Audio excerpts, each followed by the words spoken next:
Je n'aimais pas me piquer sur les bras parce que je trouvais pas ça agréable. Du coup, je visais plus le ventre ou les cuisses. Il y avait un peu plus de chair.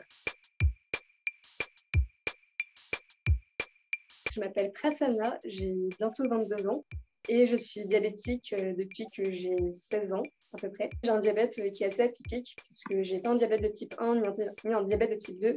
J'ai un diabète qui s'appelle MODY, c'est écrit MODY. Et en gros, il y a 5 types de MODY et moi je suis un diabète de type MODY 3.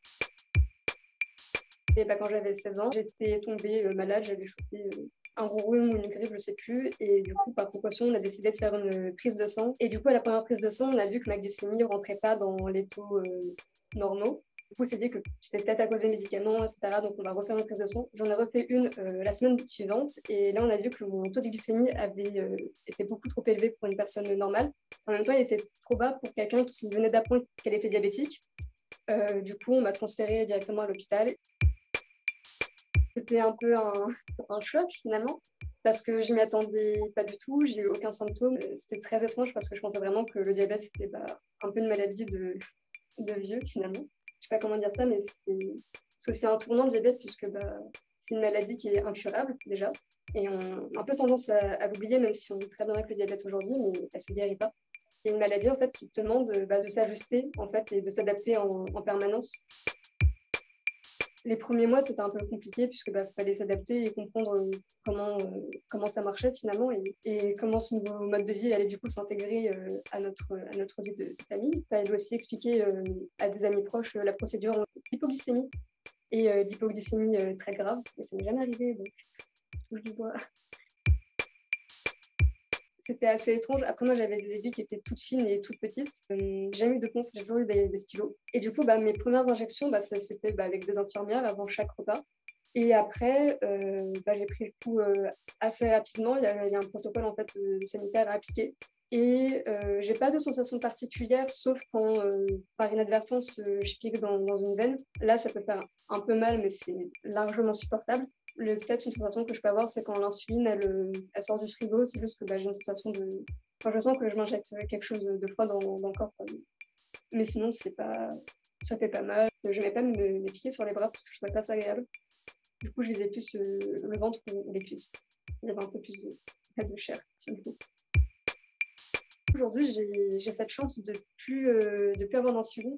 J'ai vécu avec l'insuline pendant à peu près 8-9 mois. Et de ces 9 mois, ma diabétologue m'appelle pour me dire que en fait, j'avais un diabète de type MODY 3 et que l'on pouvait changer de posologie, que j'avais plus besoin de vivre avec l'insuline et que je pouvais passer au cachet.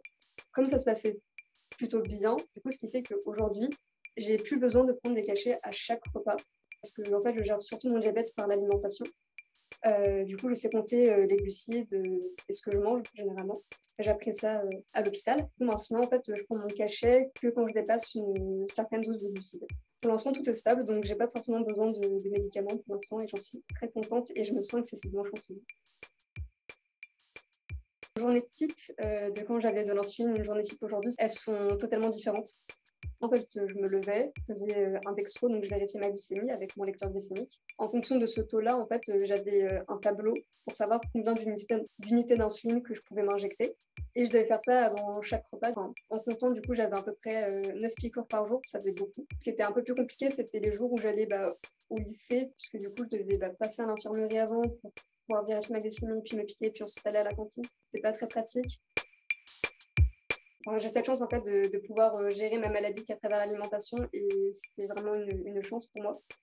Cependant, on m'a directement dit en fait à l'hôpital que justement au fur et à mesure, ça peut être un peu dégénératif et que je repasse à l'insuline.